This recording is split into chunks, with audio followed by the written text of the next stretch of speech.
Persistence is not about willpower. It's about emotional control. Most people quit not because they fail, but because they feel something they don't know how to manage. Frustration, boredom, doubt, impatience. Those emotions don't destroy progress. Reaction to them does. That's the key. Everyone feels resistance. Everyone feels tired. Everyone feels uncertain. But not everyone persists. The difference is not desire, it's discipline. Emotionally controlled people stay in the game longer. And staying in the game is how success is built. You have a choice. When discomfort shows up, you can interpret it as a signal to stop or a signal to stabilize. Most people choose stop. They mistake emotional friction for failure. That's a costly misunderstanding. Progress is uncomfortable by design. Growth stretches identity. Change destabilizes the familiar. If your emotions decide when you continue, you will never outlast difficulty. That's the key. Persistence requires emotional neutrality, not excitement, not motivation. Neutrality allows consistency. Excitement fades, motivation fluctuates, neutral discipline endures. This is why emotionally reactive people start strong and finish weak. They chase feeling instead of structure. Discipline doesn't care how you feel, it cares what you do. You don't need their permission to keep going. You don't need approval to remain consistent. You don't need validation to persist quietly. You have a choice. Napoleon Hill emphasized persistence because it separates intention from outcome. Many people want success. Few tolerate the emotional boredom required to earn it. Boredom is a test. So is slow progress. So is delayed feedback. So is working without recognition. These are emotional obstacles, not strategic ones. And emotional control turns them into non-issues. That's the key. Look at people who fail repeatedly. They don't lack ideas. They lack emotional regulation. They quit when results don't arrive fast enough. They change direction when feelings shift. They abandon plans when doubt appears. That's emotional leadership. And emotional leadership always leads to inconsistency. Persistence demands that emotion follows behavior, not the other way around. You act first. Emotion adjusts later. That's discipline. You have a choice. The moment you feel like stopping, do not negotiate emotionally. Negotiation invites weakness. Instead, execute something small and controlled. Show up.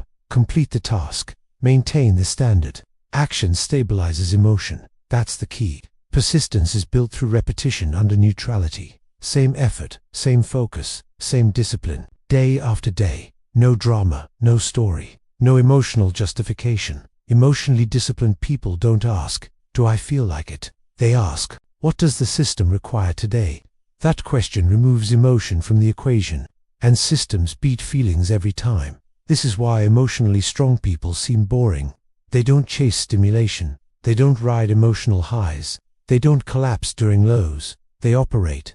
Operation creates results. Results reinforce belief. Belief fuels long-term persistence. That's the cycle. You have a choice. When results are slow, you can emotionally react or strategically persist. One leads to burnout. The other leads to breakthroughs. Breakthroughs don't come from intensity. They come from duration. Duration requires emotional control. That's the key.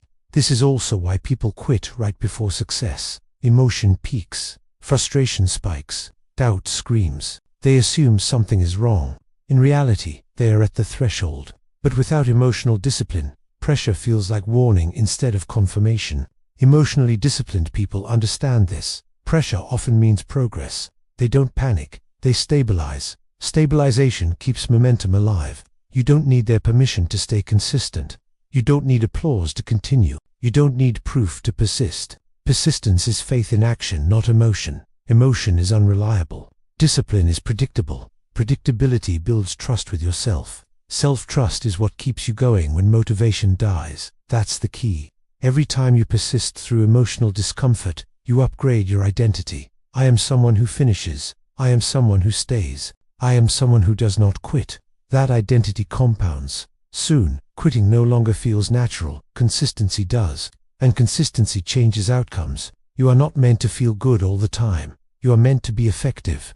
Effectiveness doesn't require emotional excitement. It requires emotional control. You have a choice. The next time boredom appears, do not escape it. Use it. Boredom is proof that you are past novelty and entering mastery. Most people run from that phase. The disciplined stay. That's the difference. You are building something that lasts, and lasting things are built slowly, quietly, and repeatedly. No emotion, no drama, just discipline. You've learned that emotional control sustains persistence. Now, it's time to address a dangerous mistake many driven people make: desire without discipline. Because when desire runs unchecked, it destroys everything it touches. You've learned how to persist calmly. Now let's talk about controlling desire itself.